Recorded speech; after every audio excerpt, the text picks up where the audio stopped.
Chaque année, l'organisation française Reporters sans frontières publie un classement mondial des pays respectant la liberté de la presse.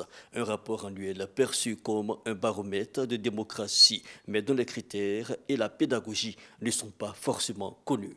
On procède d'abord au relevé de toutes les atteintes à la liberté de la presse du 1er janvier au 31 décembre d'une année. Donc, il est bien évident que sur ce relevé, une attaque verbale, une intimidation verbale ne sera pas coefficientée de la même manière qu'une agression physique ou une arrestation.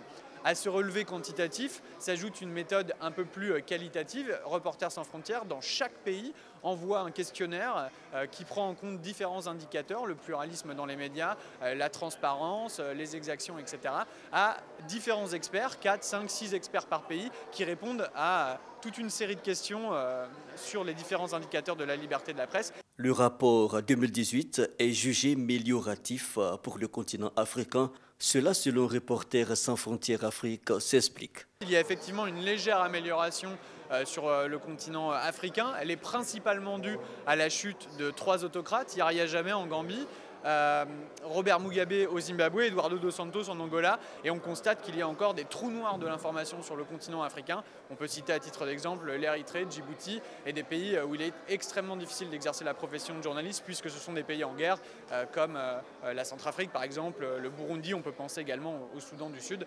Donc la situation demeure préoccupante puisque 22 pays sur 48 sont classés sur notre carte, soit rouge, soit noir, c'est-à-dire où la situation est considérée comme difficile, voire critique en matière d'atteinte à la liberté de la presse.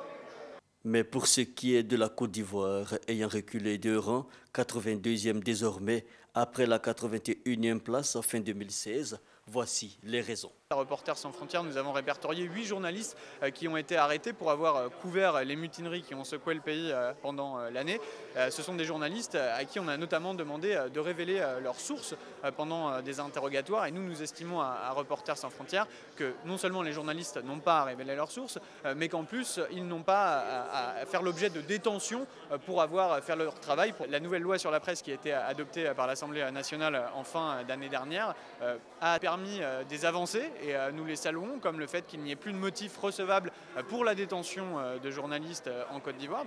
Une expertise qui n'a pas toujours la bonne lisibilité, selon Bruno Nabagné-Koné, ministre de la Communication de Côte d'Ivoire. Nous allons aller vers tout ce qui influence d'une façon ou d'une autre ces classements. Nous allons expliquer, nous allons présenter la situation telle qu'elle est en Côte d'Ivoire. Vous avez vu que nous avons pris des lois qui se présentent de fortes avancées au niveau de la protection des journalistes, au niveau de la liberté d'exercice du métier en Côte d'Ivoire.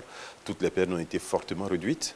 Cette loi proscrit strictement la détention d'un journaliste, détention provisoire, etc. Donc ce sont des évolutions. Et puis dans la pratique, nous faisons actuellement des efforts importants au niveau des organes, au niveau des médias publics pour donner de la voix justement à l'opposition. Et donc cet appel est lancé à toute l'opposition, à tous les acteurs de l'opposition pour saisir la main tendue du gouvernement. Pour rappel, notons qu'en tête de ce classement trône la Norvège, la Suède et les Pays-Bas. Le Ghana est au niveau mondial le 23e pays, suivi de la Namibie 26e, devant la France 33e mondial.